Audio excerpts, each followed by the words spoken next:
김성태가 입을 열었는데 죄수의 딜레마가 시작되었습니다. 중앙일보 단독 보도에 따르면 김성태는 대북 송금 수사 절차가 위법하면 기업 범죄 수사도 위법 수사라고 항변했습니다. 김 전 회장은 수원지법 형사 11부 심리로 지난 13일 오후 열린 특정경제 범죄가중처벌법상 횡령 등 사건 57차 공판에서 공판 진행에 관한 의견을 밝히며 이렇게 말했습니다. 김 전 회장은 이재명 대통령의 경기지사 시절 변호사비 20억 대납 의혹으로 수사가 시작돼 대북 송금과 횡령 배임으로 기소됐다. 돈이 계속 돌았던 것인데 어떻게 횡령이 되느냐며 국회 윤석열 정권 정치검찰 조작기소 의혹 국정조사와 특검 수사가 마무리된 뒤에 재판을 진행해달라고 했습니다. 네, 틀린 말은 아니지만 저는 이번 국조에서 김성태 폭로에 큰 희망을 걸지는 않습니다. 이유는 박상용이가 주가 조작을 덮어준 정황이 하나씩 밝혀지고 있기 때문에 마냥 진실을 말하기도 힘들겠죠. 그래서 민주당은 다각도로 증인을 불러서 판을 키워야 합니다. 관련해 SNS와 커뮤니티에서 화제가 된 분석 끝까지 봐주시고 여러분들의 생각 댓글로 부탁드립니다.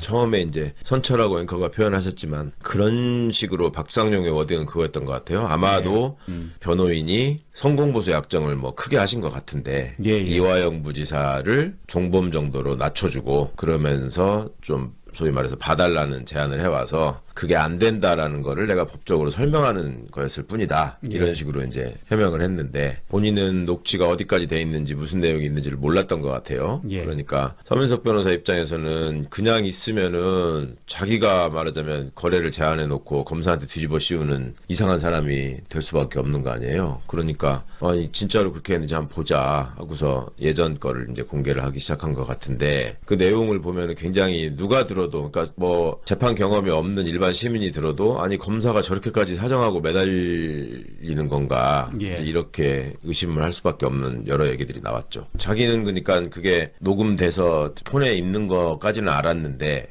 나중에 이제 이화영 이화영 부지사 건이 워낙 시끄러워지고 커지고 하니까 검찰이 자기를 압수수색할지 모른다라는 걱정이나 이런 것 때문에 다 삭제해버렸다. 그래서 없어진 줄 알고 있었다. 그런데 관련해서 얘기를 나누다 보니 다른 사람이 그게 남아있을 수 있다라고 알려줬다는 거 아니에요. 그래서 확인을 해봤더니 아마도 그 클라우드에 서버에 담겨있는 걸 말하는 것 같던데 뭐 내 파일에 들어있더라 이렇게 표현하시더라고요. 그쪽에 있는 거를 이제 다운받게 됐다. 근데 그 얘기는 거짓말 같지 않아요. 그럴 수 있잖아. 서민석 변호사 나이가 또 있고 하니까 그거를 일일이 다 알아서 이렇게 체크하거나 하지는 않았을 것 같은데 여하튼 그걸 왜 지금 와서 공개하느냐라고 하는 게 이제 국힘 쪽에 주요 말하자면 그 반론인 것 같아요. 근데 그거는 사실은 의미 없는 반론이죠. 지금 와서 공개하든 말든 거기 담겨 있는 내용이 뭔가가 중요한 거지. 지금 서민석 변호사가 어디 시장 후보로 출마하니까 그거를 이용해 가지고 뭐 자기 선거에 활용하려고 그러는 거 아니냐라는 식의 얘기를 하는 건데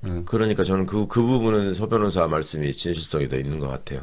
법무장관도 그걸 잘 몰라서 뒤에 물어보면서 이제 알게 됐는데 처음에는 다 잘 되고 있다. 뭐 승인을 했을 겁니다. 했다가 다시 확인을 해보니까 안 했다. 승인 안 했다. 박은정 의원은 법무부 감찰 담당관 출신이기 때문에 그 감찰 절차나 이런 거를 알고 있고 과거에 윤석열 한동훈을 상대로 감찰 조사를 진행하니까 저들이 어떤 꼼수를 가지고 이거를 무산시키려고 하는지 그 수법을 알거든요. 그러니까 이제 그걸 지적을 한 거죠. 계속. 예전에는 이제 검사의 뭐 신분보장 어쩌고 하면서 검찰총장만 징계를 청구할 수 있고 또 그거를 대검 감찰이 다 할 수 있게 해놨었어요. 그러니까 박성재 전 장관이 그만두면서 다른 거 다 몰라도 그 계엄 상황에 내란의 수사를 받아야 될 사람이 대검 감찰부장을 기어이 알박기를 해놓고 떠난 거죠. 그러니까 대검 감찰부장을 가지고 왜 그렇게 고집을 하느냐 했을 때 그때부터 제가 그 말씀을 드렸거든요. 이제 검사 징계를 그동안에 나쁜 짓 했던 검사들이 처벌을 받아야 되는데 그거를 막기 위해서 알박기 하는 거다라는 지적을 많은 분들이 했죠. 저도 말씀드렸었고. 그러니까 그런 효과가 지금 나오고 있는 건데 그래서 김용민 의원은 그런저런 점들 때문에 검사징계법을 개정해서 대검 감찰이 말하자면 업무를 해태하면 법무부 감찰관이 할 수 있게 해놨는데 왜 그걸 안 합니까? 그러니까 감찰관이 없어서 그렇다라는 게 법무부의 해명이었거든. 뽑고 있다 지금. 근데 아니 그때가 언젠데 지금 1년이 지났는데 지금도 안 뽑고 있다고만 하느냐 이렇게 얘기를 했고 거기에 대해서 법무부 장관은 그렇게 표현하시더라고. 아니 내가 그냥 시키는 거였으면 내일이라도 당장이라도 시켰을 거다. 근데 그렇게 안 되고 있어 나도 답답하다 이런 취지로 말씀을 하더라고요. 그게 이제 시민들이 보기에는 그 부분도 답답한 지점이지. 법무부 장관이 법무부 감찰관을 그러면 왜 임명을 못한다는 말이냐? 이 부분이 설명이 돼야 되는 거죠. 그러면 이게 뭐 청와대 민정수석이 뭐 인사검증을 해야 되는데 그게 안 돼서 그런다고 그렇죠. 보나요? 예. 제 업무 경험에 의한 비춰보면 이거는 법무부 감찰관이 개방직 공무원으로 돼 있고 이게 이제 임용권자가 법무부 장관 또 대통령의 결재를 받아야 되는 일이니까 그 부분을 민정하고 잘 협의해서 사람 인선을 잘 하고 해서 해야 되는데 그런 게 지금 원활하지가 않은 거죠. 그러니까 뭐 법무부에서 막혀 있든지 민정에서 막혀 있든지 둘 중에 한 군데서 막혀 있는 건데 가능성은 민정에서 막혀 있을 가능성이 높죠. 법무부 장관 말씀으로 봐서는 예. 나는 내일이라도 바로 시키고 싶다 뭐 이렇게 얘기하는 걸로 봐서는 좀 미스테리해요. 하여튼 왜 그러는지. 그래도 해결을 하겠죠. 이렇게까지 얘기가 됐고 뭐 민정이든 법무부든 다 알고 있으니까 이 상황을. 그리고 법무부 감찰관을 사실은 적임자를 구하기도 쉽지는 않을 거예요. 왜냐하면 그 문재인 정부 때 여러 가지 그 시도를 해봤었거든. 그러니까 감사원 출신이 법무부 감찰관으로 간 적이 있었거든요. 초반에. 예. 그러니까 이 사람을 완전히 고립시키고 왕따를 시켜가지고 일을 전혀 못하게 만들어. 예. 이제 검사들이 담합을 해가지고 그래서 이제 검사 출신을 시킨다고 해서 그 전직 검사 중에 고르고 골라서 한 게 이제 유역 감찰관이었단 말이에요. 근데 유역 감찰관은 감찰관으로 있으면서 또 제대로 된 역할을 못했죠. 오히려 이제 윤석열 징계조사 과정에서 그 장관의 지시를 거부하는 그 모습을 보여서 업무에서 배제됐죠 그때. 그래서 추미애 장관 때 이제 유역 감찰관, 박은정 감찰 담당관 이렇게 있었거든요. 그래서 이제 박은정 의원이 계속 그 문제를 얘기하는 겁니다. 절차상 또 법무부가 해야 할 일 이런 것들을 계속 짚고 있는 겁니다 지금. 네, 공감합니다. 그리고 젠프의 메시지 아주 큰 화제였습니다. 너무나 속 시원했는데 저는 그런 부분에서 이스라엘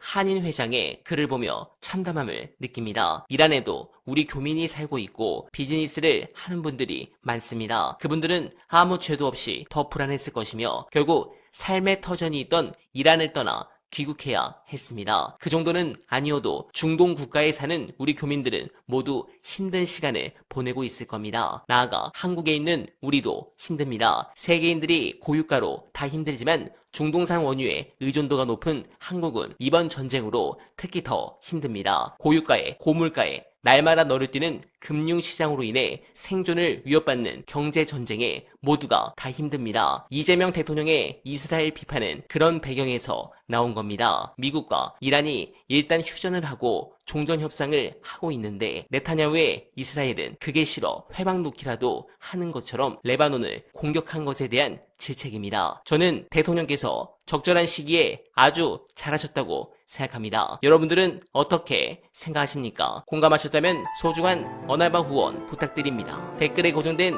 내용을 통해 많은 사랑 부탁드리며 어나바는 오늘도 최선을 다하겠습니다. 여러분 고맙습니다.